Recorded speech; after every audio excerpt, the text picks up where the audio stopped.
Shalom, shalom. Kol loyim la Yahweh, Bahasham, Yahweh Shai, Bahasham, Rakakwadash. Double honors the apostles, elders, a great millstone. Salutations to you, Akim, pushing the work in truth and in sincerity. All right. So I kind of want to just go into the scriptures. Had a few precepts that I wanted to bring out. And well, the inspiration for the lesson is one of Yahweh Shai's parables in Matthew 5 and 14. I want to start at verse 13, though. All right. Essentially, I want to capture what Yahushua meant. All right.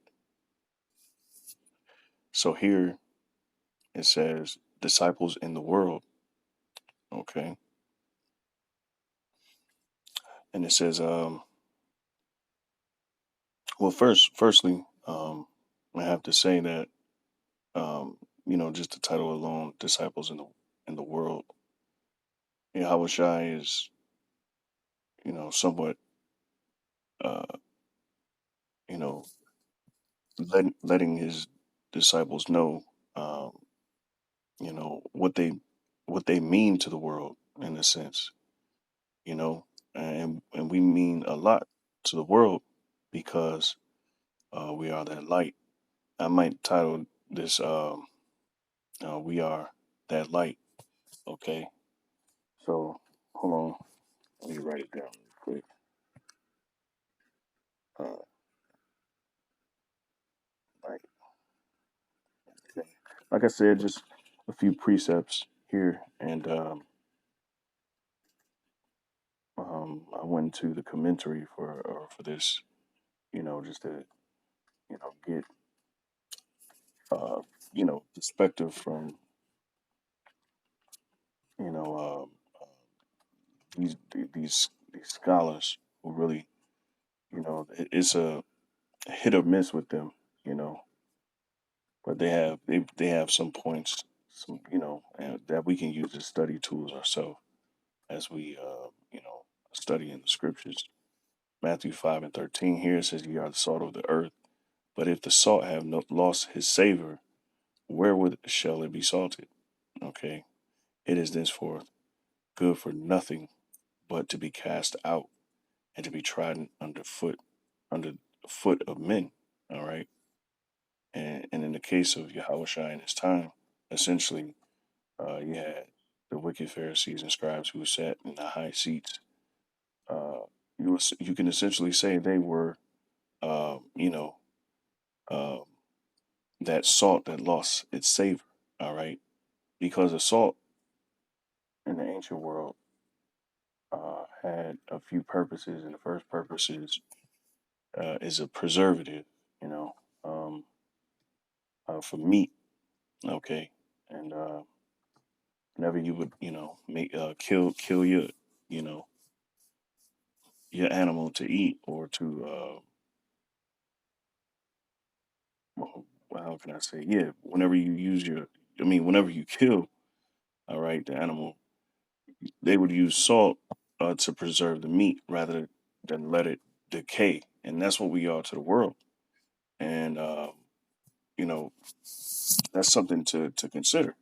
Okay, and then you have its other purpose, which is for flavoring. All right, bringing out or enhancing the flavor of food. Okay, so that essentially what we are to the world. The NLT says you are the salt of the earth, but what good is salt if it has lost its flavor? That's right. And you know the only thing that really gives us flavor is what this truth, this understanding. Us being able to go into information, bring out information, so that it can edify. All right. It says here, can you make it salty again? It will be thrown out and trampled underfoot as worthless. All right. And we don't want to be worthless. Okay. We want to be, you know, used or meat for the master's work. All right. Not meat as in MEAT. All right. But meat as in MEET. All right, in which that means, here really quick, to be meet. Uh, it means to uh, let's see, fulfill, satisfy, fill. All right. I think the Hebrew word fulfill or no, that's full. Malah is full. All right. But I think it's the same thing to fill malah. All right. It says perform to answer. All right. Okay. It's a lot of killing me on my computer as well. So verse 14. All right.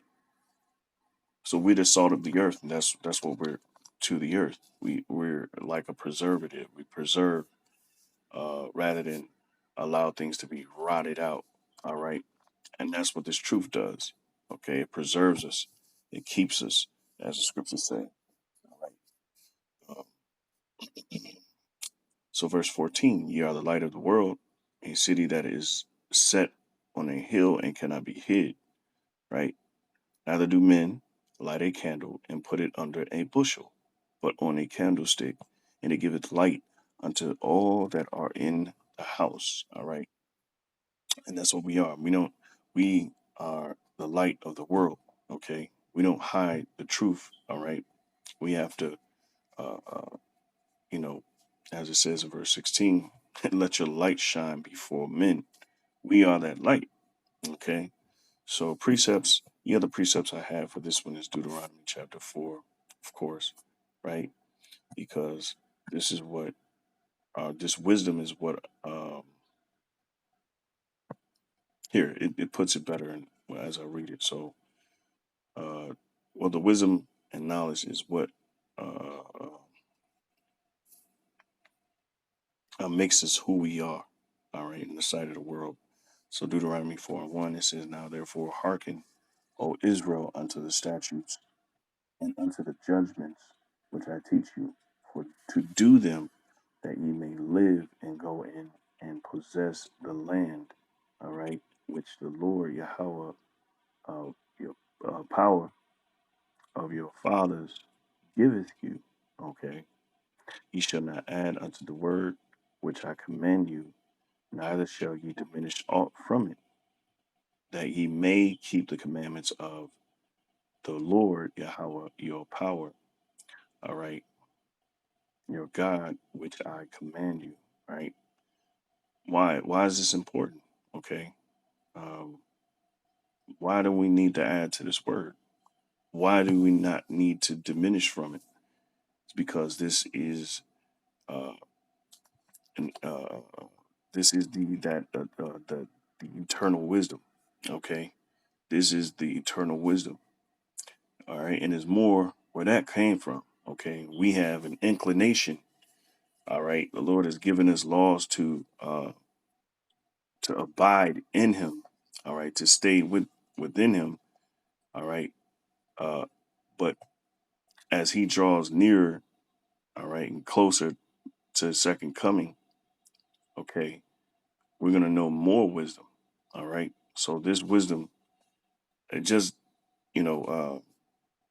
how can I say, it's gonna lead us, all right, into a different world, a new world, an everlasting world where there's more wisdom. Okay, and well, basically, I wanted to just say, to keep it basic.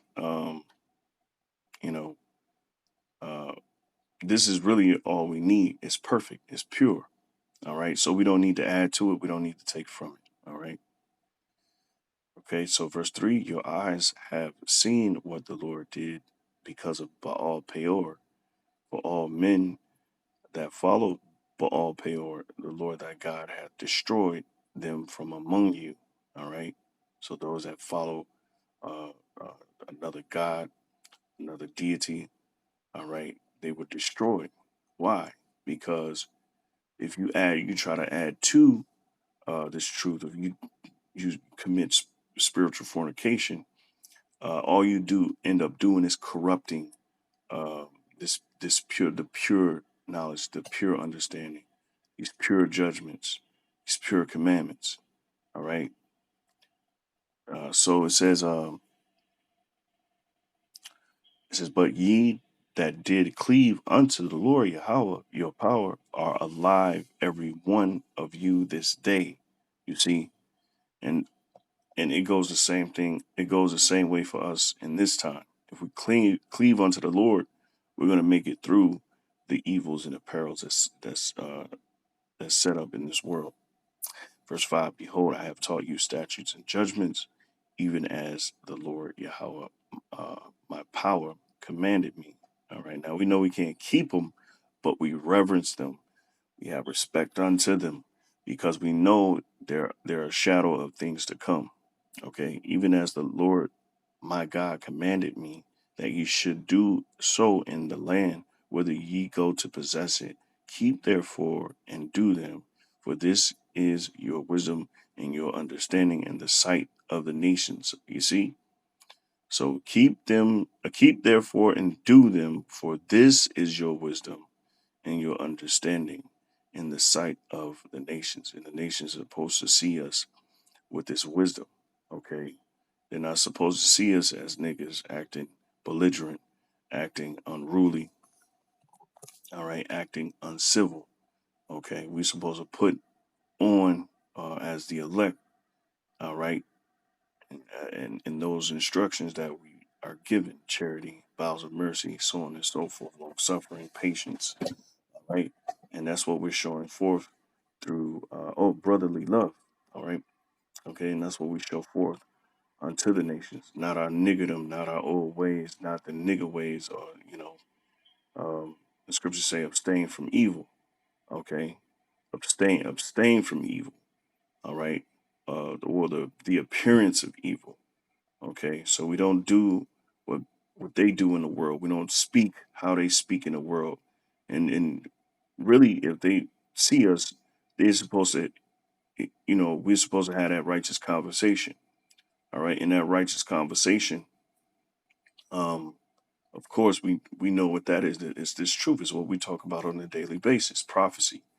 All right, these are the things that we're supposed to be talking about. All right, you know. So it says, behold, I have taught you statutes and judgments, even as Salaki. It says, verse 6, keep therefore and do them, for this is your wisdom.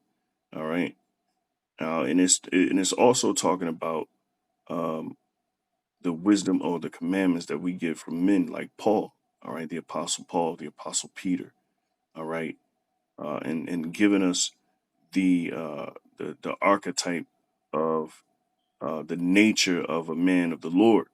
All right, we're supposed to do those things and keep those things, and these are supposed to be things that we're doing in our everyday life. Okay, this is our wisdom inside of the nation, and we're not supposed to hide that light that we're receiving from this truth. Okay, all right. Otherwise, it's just good for nothing. And we had the wisdom for nothing. We're Israelites for nothing then, right? It says, which shall hear all the statutes and say, surely this great nation is a wise and understanding people. And this is what they're supposed to be saying, okay? Which they will say, all right, because we're on the verge of we're rising up, all right, and the Lord is showing forth his prophecy, all right, and soon enough he's going to show forth who his men are. Okay, verse 7, what nation is there so great? And eventually they will say this, okay, because right now they're just scoffing. All right, they're they're being they're hindering us, all right, from they're trying to hinder us from building. All right, they're doing all sorts of things, okay, but to their astonishment, we're going to rise, all right, and to their own grief, okay, according to Wisdom of Solomon 5, all right. Then shall the righteous man stand in great boldness before the face of such as have afflicted him and made no account of his labors. When they see it, they shall be troubled with terrible fear, all right, and shall groan from anguish of spirit. Why? Because we're going to be found among the elect. We're going to be found among the saints, okay. This is, for what nation is there so great, who hath God so nigh unto them, all right, as the Lord Yahweh, our power, is in all things that we call upon him for. That's right. What nations, Slakia? It says, only take heed to thyself and keep thy soul diligently. All right. And, yep. So we know there's a discipline that comes with this truth. All right. All right. So, Salakia, it says, only take heed to thyself and keep thy soul diligently, lest thou forget the things which thine eyes have seen, and lest they depart from thy heart all the days of thy life. All right, Salakia.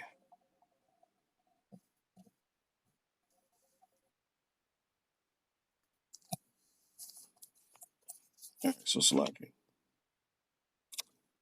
Let's see. Um,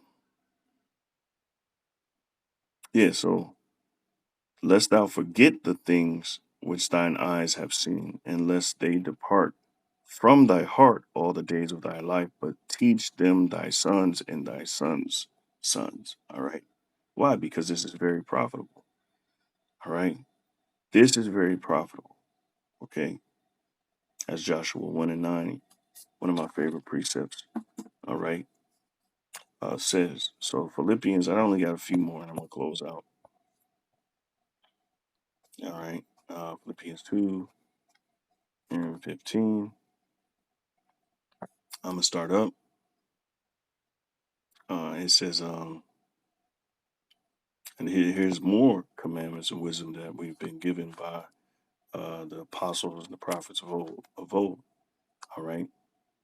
So it's just not the commandments, not diminishing the commandments, all 613, but there's commandments from men that were filled full of the Spirit, instructions of them from them, which are commandments as well.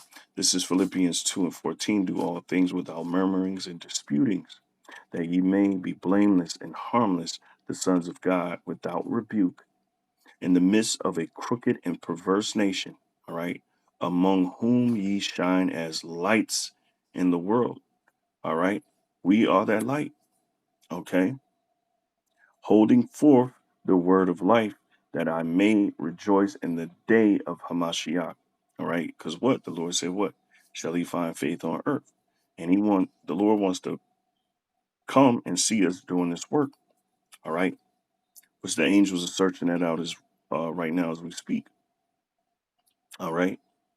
So it says that I have not run in vain, neither labored in vain. Yea, if I be offered upon the sacrifice and service of your faith, I joy and rejoice with you all.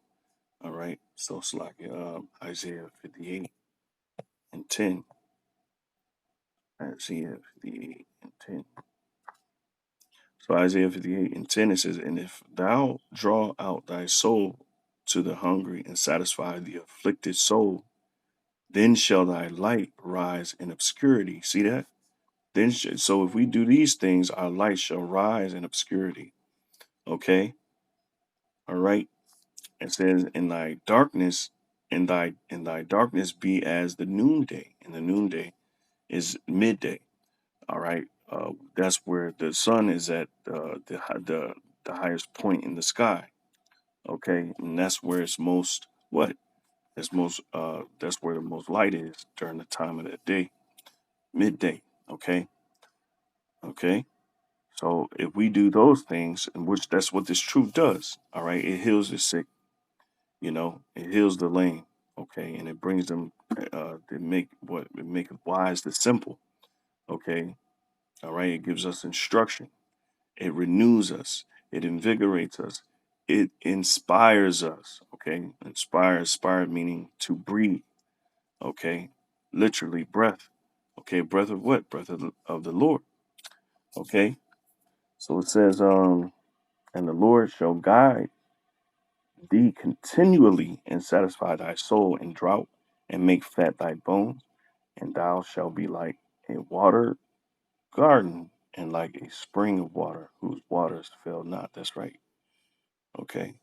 So John 3 and 19, and this will be the last one. Okay. John 3 and 19, and this is the condemnation. that light has come into the world. So that light that we have is condemns this world because this world is just evil. It's currently evil. All right. It says, and men love darkness rather than light. So they love this evil present world rather than the light of the truth because their deeds were evil. For everyone that doeth evil hateth the light, right? Neither cometh to the light, right? Because light is set against darkness, good against evil.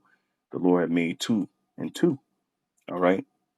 So it says, lest his deeds should be reproved, right? So individuals don't come to that light because uh, their deeds are going to be examined, all right? They're going to be scrutinized. And upon scrutiny, what you have to do something upon that, all right? You have to change or you remain the same. So people don't want their true deeds to be revealed and examined. But this truth, when we're in this light, all of our deeds come to the light through the spirit of Yahweh Shemel Shai. It comes to the forefront, and we're corrected. And Lord willing, we're corrected to change, so that we can bring about upon those new fruits. All right, or be that new creature. Okay. It says, but he that doeth truth cometh to the light. Right. And that's what I was just saying. Okay, that his deeds may be manifest, that they are wrought in God. All right, and that's what we want. Hey, Lord willing, this lesson was edifying. Just want to deal with that parable, okay, with a few precepts that I was just looking up, all right, that I got from it. And Lord willing, was edifying. Until next time, I say shalom.